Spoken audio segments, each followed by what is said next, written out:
ঢাকায় নিযুক্ত ভারতের ভারপ্রাপ্ত কমিশনারকে বাংলাদেশ সরকার পররাষ্ট্র মন্ত্রণালয়ে তলব করেছে। সোমবার পররাষ্ট্র মন্ত্রণালয়ের একটি নির্ভরযোগ্য সূত্র এ তথ্য নিশ্চিত করেছে।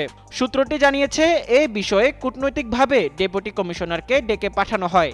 সূত্রটি আরও জানায়, দিল্লির ইন্দিরা গান্ধী আন্তর্জাতিক বিমানবন্দরে বাংলাদেশের উপদেষ্টা ডক্টর জাহিদুর রহমানের প্রবেশে বাধা ও ইমিগ্রেশন জটিলতার ঘটনার পরিপ্রেক্ষিতে এই তলব করা হয়েছে।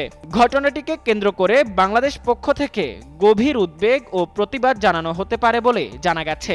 অন্যদিকে এ বিষয়ে পররাষ্ট্র মন্ত্রণালয় জানিয়েছে, বিষয়টি কূটনৈতিকভাবে গুরুত্ব সহকারে দেখা হচ্ছে এবং ভারতের কাছে আনুষ্ঠানিকভাবে ব্যাখ্যা চাওয়া হতে পারে। ফার্ম ফ্রেশ পাস্তুরিত তরল দুধ, বেশি ভালো দুধ।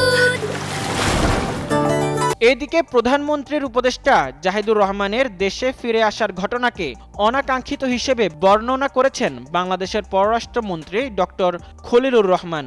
তিনি বলেন, এটা একটি অনাকাঙ্ক্ষিত ঘটনা, দুঃখজনকও বটে।